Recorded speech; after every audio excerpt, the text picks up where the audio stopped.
C'est un moment de l'année très attendu pour les parents parce que c'est le moment d'inscrire les enfants pour le camp de jour 2024 à la ville de Saint-Jean-sur-Richelieu.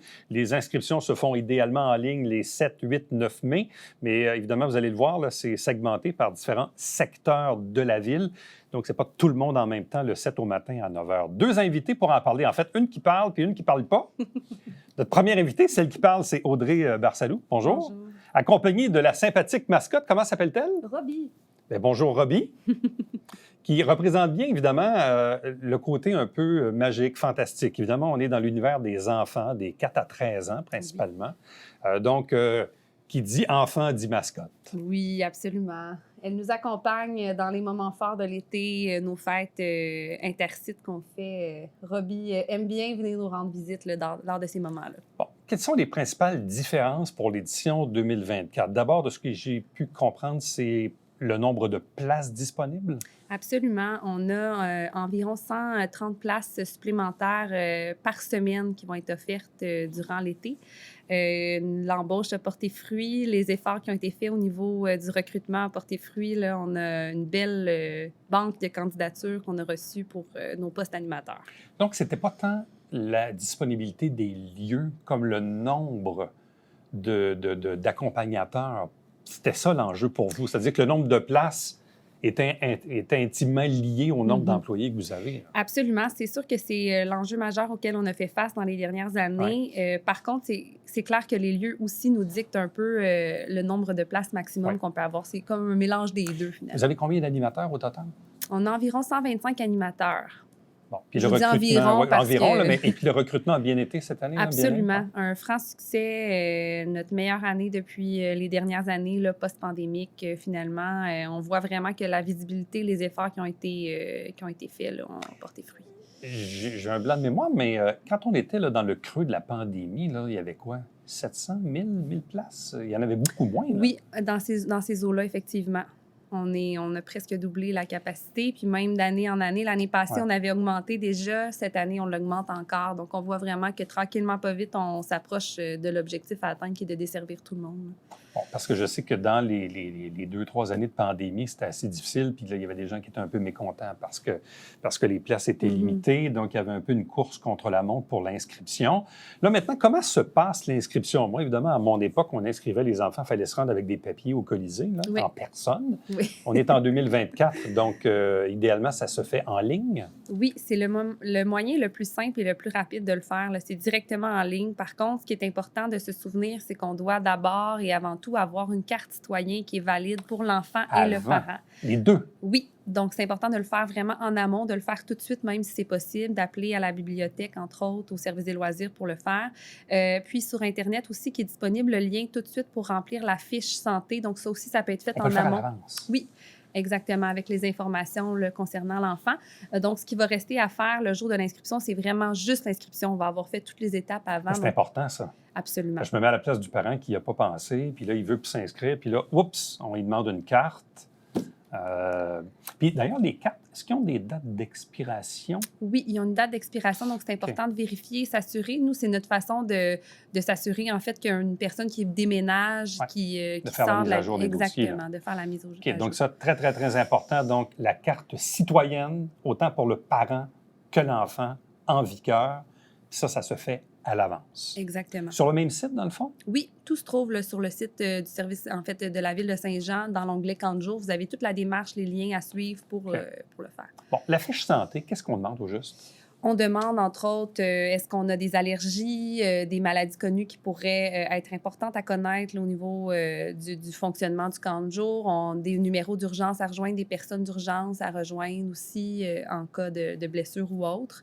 Et les habiletés aquatiques aussi de l'enfant parce qu'on va à la piscine durant l'été. Donc, c'est important. Là, il y a différents choix en fonction de l'âge de l'enfant. Est-ce qu'on demande une photo? On demande une photo aussi, si c'est possible de le faire là, tout de suite, parce qu'on peut aussi l'amener sur le site d'animation si on n'en a pas de façon numérique, quoiqu'aujourd'hui, assez facile de l'inclure, lors de l'inscription. OK. Donc, carte citoyenne par enfant, fiche santé, idéalement avec photo, ça se remplit à l'avance. Exact. Et là arrive le fameux moment du 7, 8, 9 mai. Puis là, je le dis en introduction parce que c'est segmenté. Donc, le mardi 7 mai, 9 h, c'est le secteur Saint-Luc. Exact. Le 8 mai, 9 h, secteur Iberville. Le 9 mai, secteur Saint-Jean et secteur l'Acadie. Puis là, je rajoute une note, donc le 14 mai, mais c'est plusieurs jours après, pour les non-résidents. Oui. Donc ça veut dire, autrement dit, s'il reste de la place.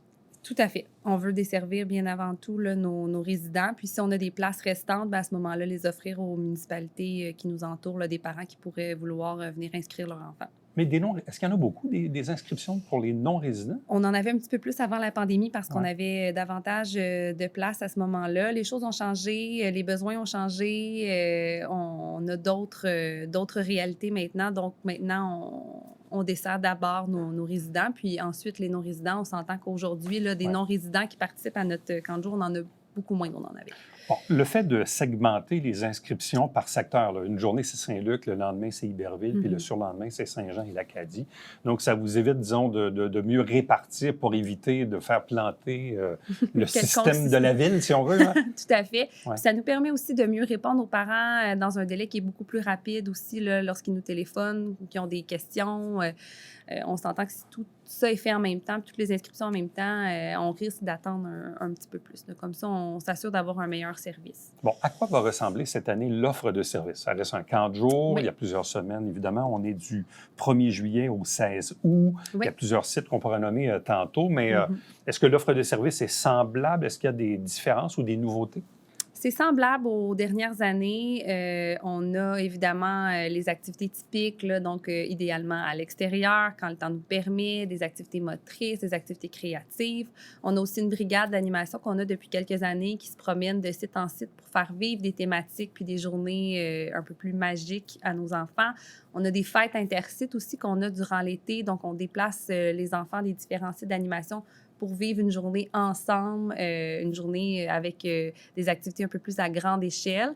Et on a évidemment nos sorties qui sont facultatives, là, mais qui nous permettent de sortir un peu des lieux fréquentés durant l'été. Quelles sont les sorties ou les quelques sorties que vous avez identifiées cette année? Oui, il y aura le zoo de Granby, il y a la Ronde, on va au Récréophone, Ninja Factory pour les plus vieux et au Mont-Saint-Bruno pour une randonnée aussi. Bon, parlez-nous un peu de la réalité aussi d'aujourd'hui. Bon, il y en a qui vont prendre le service de garde. Il y en a qui doivent choisir minimalement une semaine. On ne peut pas choisir des journées à la pièce, hein, non? Non, c'est ça. C'est vraiment à la semaine. Bien, en fait, ça nous permet aussi, nous, de mieux gérer nos effectifs parce que si on avait des variations là, d'une journée à l'autre, on s'entend que ce serait plus difficile là, d'aller rejoindre des journées très, très, très populeuses, des journées non. On veut aussi rendre notre emploi attrayant pour avoir des belles candidatures au niveau de nos animateurs, accompagnateurs. Donc, ça nous permet de garder, là, je vous dirais, un service qui est intéressant puis aussi une certaine stabilité pour les enfants parce que si on avait des grandes fluctuations, ça voudrait dire qu'il faudrait jouer dans la semaine avec les jumelages enfants animateurs. Alors là, on essaie d'assurer une meilleure stabilité de ce côté-là pour nos enfants. Donc, minimum une semaine. Oui. Mais quelqu'un peut choisir la semaine 1, la semaine 3, la semaine 6. Absolument. Ça, on peut faire ça. Oui. Je disais, bon, la réalité d'aujourd'hui aussi, bien, les parents ont des vacances, parfois pas en même temps. Il y a des parents qui sont séparés aussi. Il y a le service de garde. Le service de garde, lui, c'est quoi? C'est près de la moitié des jeunes qui vont Environ 50 %, tout à fait. 50 %. Bon. Service de garde qui est un peu dans la même formule que ce qu'on retrouve dans les écoles? Qui est semblable, mais qui va varier aussi d'un site d'animation à l'autre, parce qu'on a des sites d'animation où on a très peu d'enfants, d'autres sites d'animation où les enfants sont en plus grand nombre. Donc, c'est des activités un petit peu moins dirigées, je vous dirais, que dans la journée, là, au niveau du service de garde. Ça peut aller du jeu libre aux différentes stations de jeux thématiques à ce moment-là. Bon, quels sont les ratios qui vous sont demandés, animateurs versus nombre d'enfants, ou selon l'âge? Oui, les recommandations, c'est 1 pour 15. Donc, nous, ce qu'on fait, c'est 1 pour 15 pour les enfants de 9 ans et plus. Les enfants de 7 et 8 ans, on vise le 1 pour 12. Et les enfants de 5 et 6 ans, 1 pour 10. Les enfants de 4 ans, 1 pour 8. Donc, nous, on va un peu au-delà de ce qui est... C'est-à-dire, on est un petit peu plus sécuritaire même que ce qui est recommandé par la Sécu au niveau des ratios. Bon. De ce que je comprends aussi, cette année, pour la première fois, le camp va accueillir des enfants ayant complété la maternelle 4 ans en juin. Oui. En quoi c'est nouveau?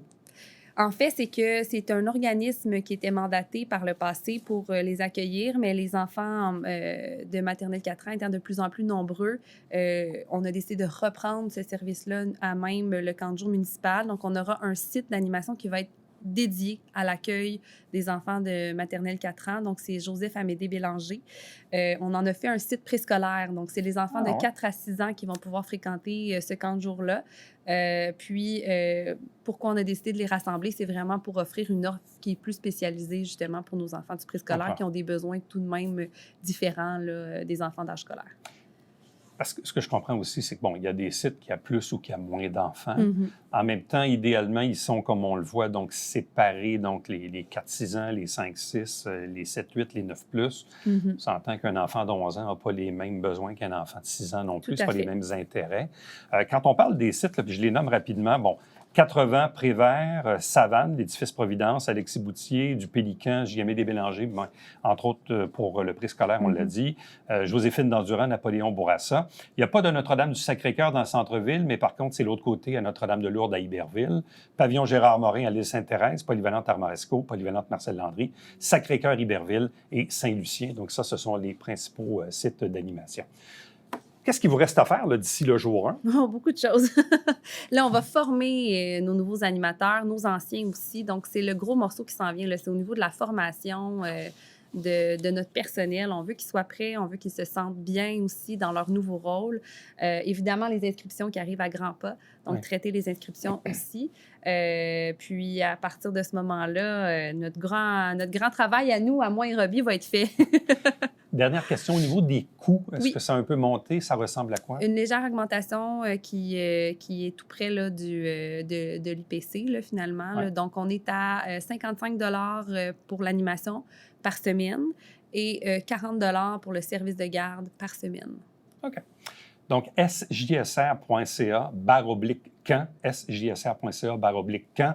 Les inscriptions, les 7, 8 et 9. Le 7, c'est Saint-Luc. Le 8, c'est Iberville. Le 9, c'est le secteur Saint-Jean et l'Acadie. Puis s'il reste de la place pour les non-résidents, ça se fera bien sûr le 14 mai. Donc, idéalement en ligne. Ça peut se faire par téléphone ou en personne? Absolument. Si on a besoin de soutien, que les gens nous appellent, ça va nous faire plaisir de le faire avec eux au téléphone. Donc, camp de jour 2024 à Saint-Jean-sur-Richelieu. Merci beaucoup. Merci. Merci. Restez avec nous. On vous revient après ceci.